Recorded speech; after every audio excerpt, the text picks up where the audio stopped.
How's it going, people? Simon Slabby here, and this is your quest guide for the Haunted Mine. No fast forwarding, just what you need to know A to B. Happy days, let's get started. So, quest requirements: you need to have done Priest in Peril and at least started Nature Spirit, but come on, you may as well complete it, you lazy fuckers. Skill requirements: you need 15 agility and 35 crafting. There aren't actually any required items, but you will want to bring along some food and some armor in order to kill the level 63 Trias Death at the end.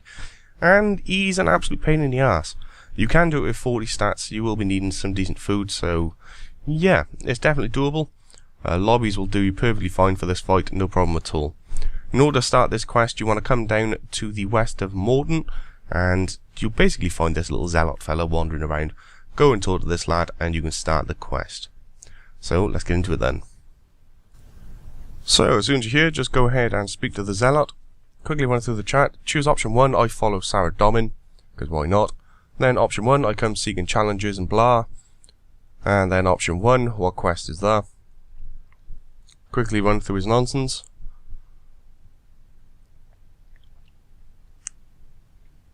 You'll be given another bunch of options. Choose option 1 again, is there any? And then option 3, can I borrow your key? And then please, pretty please. And again, pretty please.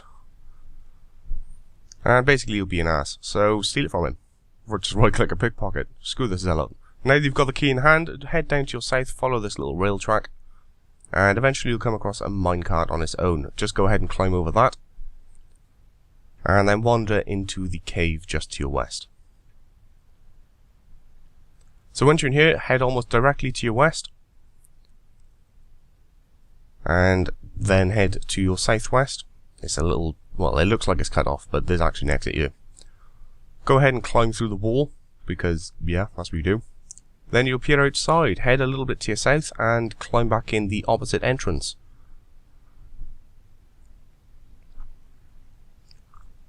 So, once you're by here, you just go a little bit to your east, and there'll be a ladder directly in front of you. It's the first one you come across. Go ahead and jump down that one. And again, head a little bit to your east, and you'll find another ladder literally on your little south side. Just jump down that one, no problem at all. And you'll appear here. If you run around this little bit until you hit the tracks, you'll see a minecart that's automatically going back and forth. If you run into that minecart and the minecart pushes you, it'll knock you all the way back up. So time you run, just follow right behind it, and there'll be 2 indents in the wall. You can skip the first one, just keep following it down, and then just stop off in the second little indent here, wait for the cart to go down, and then come back past you. As soon as it's past you, go past the cart and keep heading down south. And here you will find another ladder. Go ahead and climb down. So once you're here, there'll be a bunch of mushrooms. Go to your west and go ahead and pick a glowing fungus, because you'll be needing that. And once you've got your fungus, you now want to head up to your north, and then go to the west, and through the west entrance again. Right here you'll see a minecart right by here. Go ahead and place your fungus inside. Once you've done that, head up to your north, and on this wall directly in front of you here, you will find some settings. These are different for everybody. I've put the perfect settings on the bottom left of the screen. This is what you need to aim for. Now, as you can see on mine, it's quite a bit different. For me, A, B, C, D and E are all in the incorrect positions. All the arrows are pointing the wrong way. So in order for me to fix this, I need to pull the levers A, B, C, D, E in order to make it match the perfect one I've got down the bottom left. You're going to have to do the same, but your letters may be different to mine. You may actually need to have to change different letters. But that's easy enough. There's levers all over the place. Just north of these points, you'll find some levers here. This is I, J, K, H, G, and F. So if any of those letters you need to fix on your point settings, then you'll need to pull these levers. You only need to pull it once and it'll change it. So if yours was something like J, G, and F were all wrong, you need to pull J, G, and F once each. The other switches, in case yours are similar to mine and you need to change A up to E, then you want to come past the point settings, and just to the east of it you'll be able to see it on screen. You've got to run around this little boulder and you'll find the levers up here. So hopefully I've explained this well enough. The perfect settings are in the bottom left. Yours are going to be slightly different. It's different for everybody. So you need to check your own point settings and compare it to the perfect one to find out which letters are out of place for you. Once you've determined which letters are out of place, you need to pull the equivalent lettered lever in order to put it in the right place. You can right click on any of the levers to find out what letters they actually do. Once you've done so, it should look like this. It's exactly the same as the perfect one in the bottom left.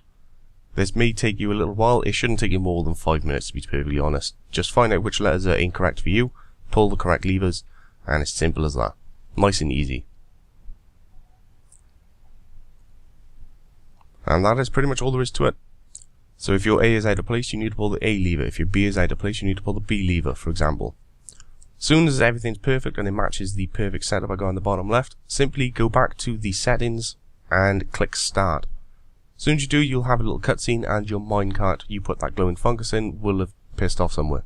We're going to have to go find it. So that's what we're going to do now. So once you've got the cutscene, you've done it successfully, you now want to head back to the way we came. So from the point settings, you now want to head down to your southeast and head south again as if you was going to the fungus and climb up the ladder we originally came down from. This one right here. So from here you now want to mess about with the minecart again, and it's exactly the same as before. Wait until it comes down to you, and when it's on its way up, follow directly behind it and step into the second indent. And then wait for it to pass you. And we're going back up the way we came, so that ladder directly to the east of the second indent, that's where we're going. So as soon as the minecart's passed, make your way back upstairs.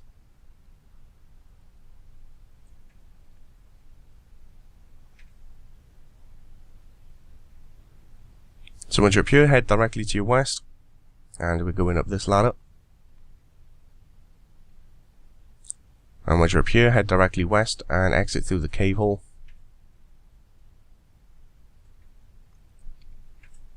You will appear outside again, go up to your north and enter the opposite cave hole.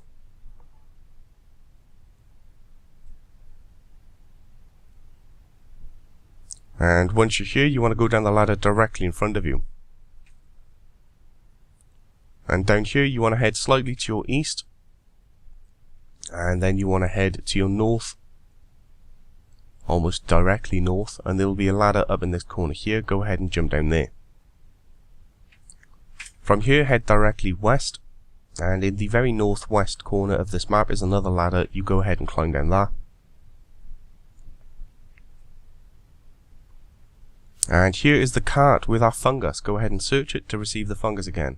Go ahead and take it out, as we need this. So now that you have your fungus in hand, if your fungus doesn't appear here, then you haven't done the point set part properly, so you'd have to go back and do that. If your fungus is here, and it should be, make your way back up the ladder and then head to your east. And then keep going east, don't go up the ladder we came down from. There'll be another little minecart thing here. This is a bit more annoying. Just stand as close as you can to the cart, and then as soon as it moves down, jump across the other side, and then head down the ladder in this little alcove. So once you're down here, you want to head into the far southeast-ish corner, and you need quite a lot of run for this one. So if you don't have max run, then I'd highly recommend resting before you do this next little section, as you have to race against a ghost. So in this little corner here, you'll find a water valve. Basically, you need to use your key on this water valve and it'll automatically turn it. You then need to run all the way around into the elevator right next to you. And you need to do it quickly because there's a ghost that'll turn the water valve off. So as soon as you use the key on it, fucking peg it. Move it, soldier! Yeah, it's fairly straightforward. If you have run, you can do this no problem at all. But if you run out of run, you're pretty much screwed. So once you're over here, just climb down the elevator, you'll appear in this little pool. Happy days. And from here, you now want to follow the pathway all the way over to your east.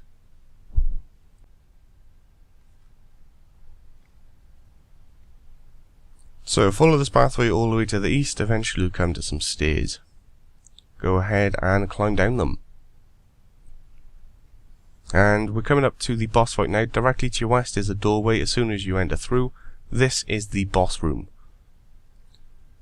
So all you need to do to start this fight is try to pick up this key here. I'd highly recommend using Protect from range, as he lobs random picks and stuff at you and you take extra damage from those.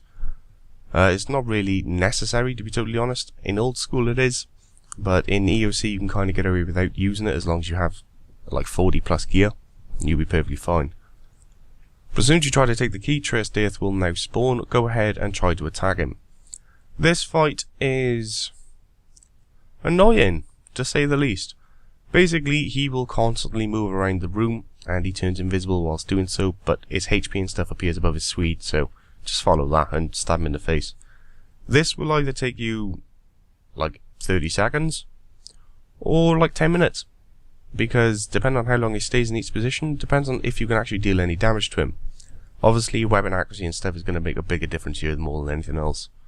But yeah, he's a bit of a pain in the ass, to be totally honest. And I am going to skip this boss. I'm going to speed her up, not skip. But you can watch through the entire fight. It's identical to what you're seeing on screen now. It's literally, he disappears, he wanders to a new stage. I hit him once, he moves. I hit him once, he moves. And it's just rinse and repeat. It's a really easy fight. The only thing that's really going to deal any damage to you is the random stuff he throws at you, like the picks and the cranes hitting you. That is pretty much it. He himself doesn't really do a lot of damage.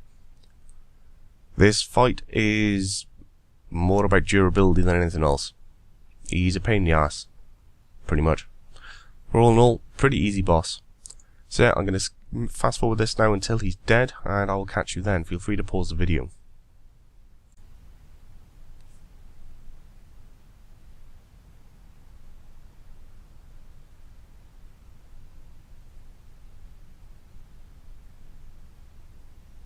Come on, man, stop running. Take like a man. Come on.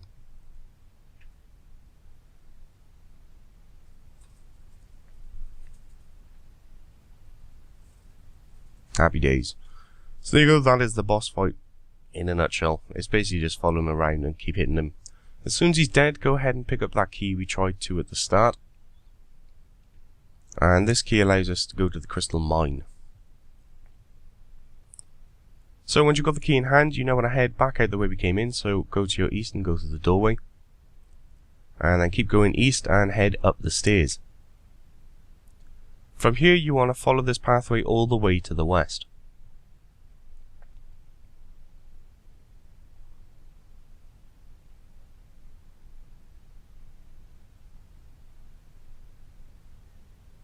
And right at the end of this, there'll be some more stairs. Go ahead and climb down these.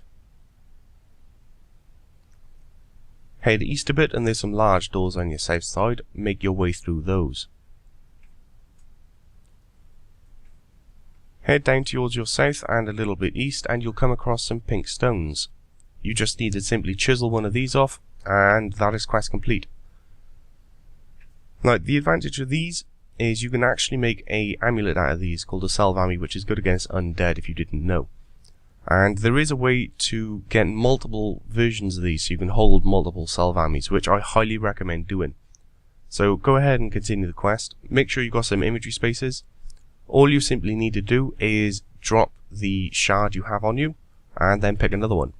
You can drop that one too and pick another one. And then pick the two you dropped on the floor and you now have 3 salve shards, which means you can make 3 salvamis. So it's fairly straightforward, it's nice and simple. I recommend getting 2 or 3 of these just in case, but yeah. All in all, that is pretty much it, people. That is the quest complete. I hope you found this guide useful. If you did, give it a like, and yeah, until next time, people, I will catch you all later. Have a good one.